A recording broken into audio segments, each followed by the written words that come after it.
क्या आप यकीन करेंगे कि भारत में एक ऐसी जगह भी है जहां हजारों साल पुरानी चट्टानें आज भी कहानियां सुनाती हैं, जहां विशाल चट्टानों को काटकर मंदिर बनाए गए हैं, पत्थरों पर पूरी की पूरी पौराणिक कथाएं उकेर दी गई हैं और एक कई टन वजनी विशाल पत्थर सदियों से ढलान पर इस तरीके से टिका हुआ है जैसे ग्रेविटेशनल फोर्स को चैलेंज कर रहा हो। और कहानी यहीं आकर खत्म नहीं होती। समुंदर के बिल्कुल किनारे खड़ा एक प्राचीन मंदिर, सदियों पुरानी गुफाएं, अद्भुत मूर्तियां और ऐसी स्थापत्य कला जिसे देखकर सवाल उठता है, आखिर उस समय के कारीगरों ने यह सब कैसे किया होगा। आज हम घूमने वाले हैं तमिलनाडु के एक ऐसे हिस्टोरिकल प्लेस में जिसका नाम है महाबलीपुरम, जिसे मामल्लपुरम भी कहा जाता है। तो तैयार हो जाइए, क्योंकि आज का सफर सिर्फ किसी टूरिस्ट डेस्टिनेशन का नहीं बल्कि पत्थरों में लिखे भारत के गौरवशाली इतिहास का सफर है। नमस्कार दोस्तों, स्वागत है आपका आज के इस बेहद खास सफर में। आज मैं पहुंचा हूं महाबलीपुरम में, तमिलनाडु के बे ऑफ बंगाल के किनारे बसी एक ऐसी ऐतिहासिक जगह जो अपनी प्राचीन शिल्पकला और मंदिर वास्तुकला के कारण पूरी दुनिया में प्रसिद्ध है। इस स्थान का विकास विशेष रूप से पल्लव डायनेस्टी के शासनकाल में हुआ। 6वीं से 8वीं शताब्दी के आसपास पल्लव रूलर के संरक्षण में यहाँ रॉक कट केव्स, मोनोलिथिक रथ्स, विशाल रिलीफ स्कल्पचर्स और स्ट्रक्चरल टेम्पल जैसी अलग अलग स्थापत्य शैलियों का विकास दिखाई देता है। यानी महाबलीपुरम को सिर्फ मंदिरों का शहर समझना सही नहीं होगा। ये एक तरफ से भारतीय मंदिर वास्तुकला के विकास को समझने की खुली किताब है और आज हम किसी किताब के कुछ सबसे शानदार पन्नों को एक करके देखने वाले हैं।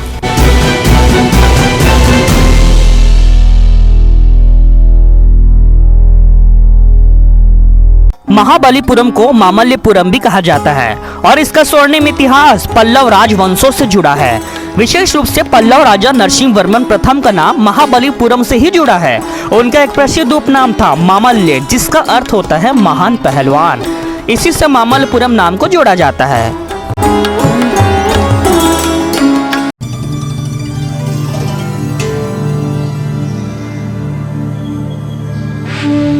हे everyone, welcome back to my channel. आज मेरे जर्नी का डे 2 है और आज मैं आया हूँ तमिलनाडु के एक हिस्टोरिकल टाउन में जिसका नाम है महाबलीपुरम। ये टाउन चेन्नई के साउथ में 50 किलोमीटर के डिस्टेंस पे है और ये कोरमंडल कोस्ट के किनारे बसा है। तो अब चलिए इस प्लेस को भी एक्सप्लोर कर लेते हैं।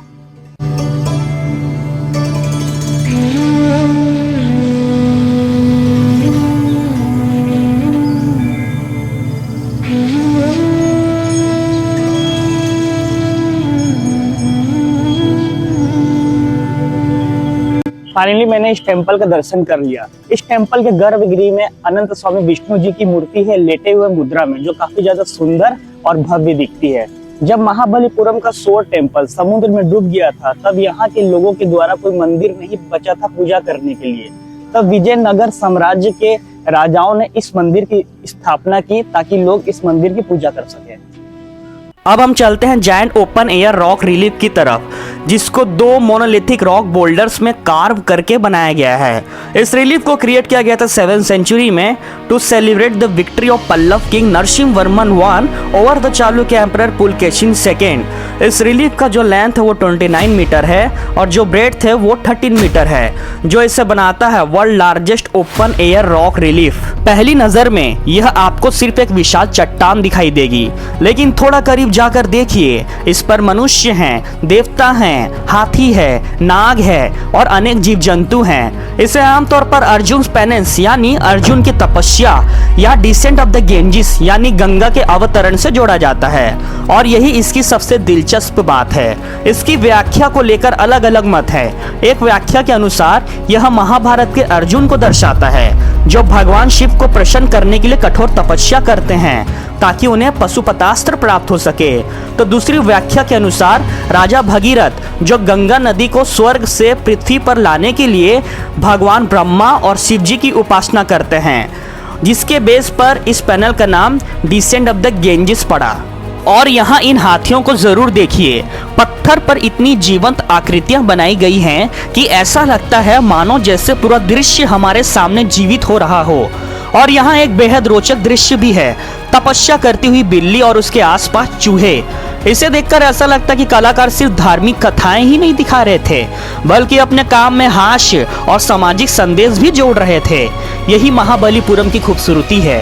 यहाँ पत्थर स्थिर तो हैं, लेकिन उनकी कहानियां पूरी तरीके से जीवित है।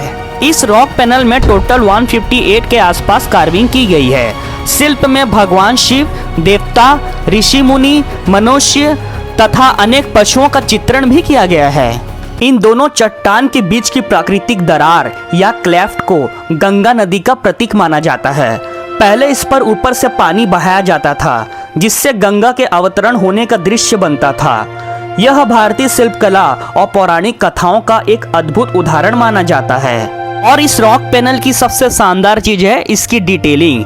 यहाँ सिर्फ देवी देवताओं को ही नहीं दिखाया गया है, बल्कि यहाँ एनिमल्स और एवरीडे लाइफ जैसे एलिमेंट्स भी दिखाई देते हैं। हाथियों के समूह को जरूर ध्यान से देखिए। बड़े हाथियों के साथ छोटे हाथियों की आकृतियां इस कॉम्पोजिशन को जीवंत बना देती है। यहाँ कलाकार ने धार्मिक कथा के साथ ह्यूमर और ऑब्जर्वेशन को भी पत्थर में जगह दी है। यह सिर्फ एक स्कल्पचर नहीं है, यह उस समय के कलाकारों की इमेजिनेशन का एक सिनेमा है। फर्क सिर्फ इतना है कि यह सिनेमा किसी स्क्रीन पर नहीं था, बल्कि पत्थर पर बनाया गया था। और अब चलते हैं महाबलीपुरम के उस प्लेस पर जिसे देखकर आपका पहला सवाल होगा, यार ये चट्टान नीचे गिर क्यों नहीं रहा है। ये है कृष्णा बटरबॉल, एक विशाल प्राकृतिक ग्रेनाइट बोल्डर जो एक ढलान वाली चट्टानी सतह पर आश्चर्यजनक तरीके से संतुलित दिखाई देता है।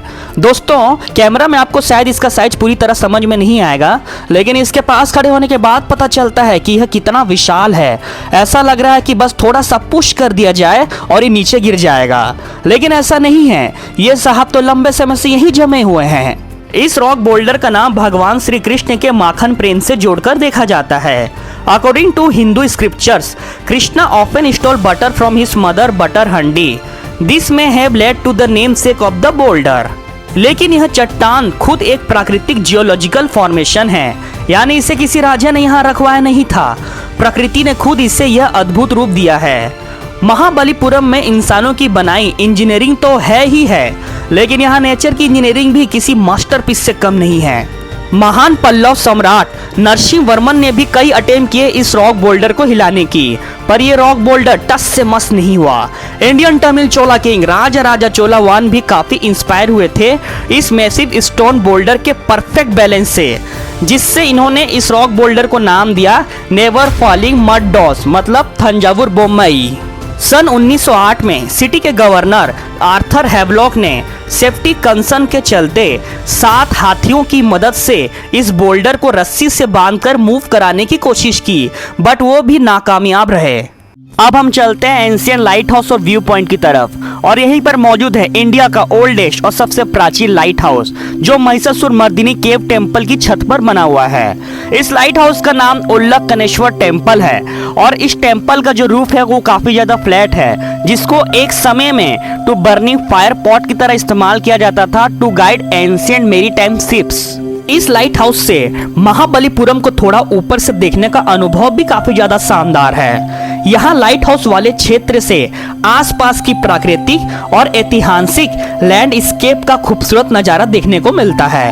ऊपर से देखने पर एहसास होता है कि महाबलीपुरम के मॉन्यूमेंट्स अलग अलग खड़े हुए स्ट्रक्चर्स मात्र नहीं हैं, बल्कि ये पूरा लैंडस्केप ही इतिहास, समुद्र और पत्थरों से मिलकर बना हुआ एक अनुभव है। एक तरफ बंगाल की खाड़ी तो दूसरे तरफ प्राचीन मॉन्यूमेंट्स और इनके बीच आधुनिक महाबलीपुरम। शायद यही वो जगह है जहां पास्ट और प्रेजेंट एक ही फ्रेम में दिखाई देते हैं। दोस्तों, इस समय मैं महाबलीपुरम की पहाड़ी पर स्थित राया गोपुरम के सामने खड़ा हूँ। पहली नजर में ये एक अधूरा प्रवेश द्वार दिखाई देता है, लेकिन इसकी हर शिला इतिहास और कला की अनमोल विरासत को अपने भीतर समेटे हुए हैं। राया गोपुरम का निर्माण लगभग 16वीं शताब्दी में विजयनगर साम्राज्य के दौरान शुरू हुआ था। इसे एक भव्य मंदिर के विशाल प्रवेश द्वार के रूप में बनाया जाना था, लेकिन किसी कारणवश इसका निर्माण पूरा नहीं हो सका। आज यह अधूरी संरचना भी दक्षिण भारतीय वास्तुकला की भव्यता का शानदार उदाहरण मानी जाती है। अगर आप इसकी नक्काशियों को ध्यान से देखें तो यहाँ कई सुंदर शिल्प दिखाई देते हैं। इनमें सबसे आकर्षक है भगवान विष्णु के 10 अवतार की आकृतियाँ।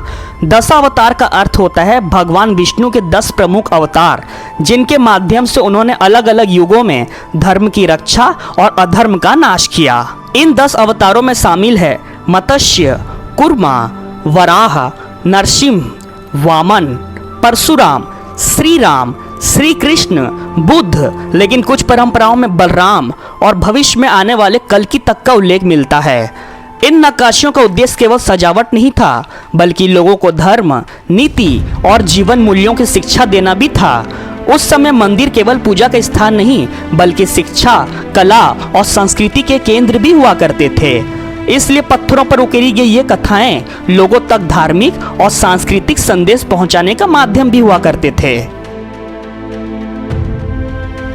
तो बहुत बहुत शुक्रिया दोस्तों इस वीडियो को आखिर तक देखने के लिए। अब इसी वीडियो के नेक्स्ट पार्ट में हम देखेंगे कृष्ण मंडपम और उसके पैनल के ब्यूटीफुल कार्विंग को। उसके बाद हम महिषासुर मर्दिनी केव टेम्पल की तरफ चलेंगे, जहां पर हम उसके पैनल के कार्विंग को ध्यान से देखेंगे। Then we move to the Varaha cave temple, फिर उसके पैनल के हम डिटेल्स कार्विंग को ध्यान से समझेंगे। उसके बाद फिर हम ब्यूटीफुल एलिफेंट कार्विंग पैनल देखेंगे और फिर इस कॉम्प्लेक्स में present other rock cut architecture को भी कवर कर लेंगे। सो प्लीज महाबलीपुरम का पार्ट 2 देखना बिल्कुल भी ना भूलें। Thank you so much, good bye.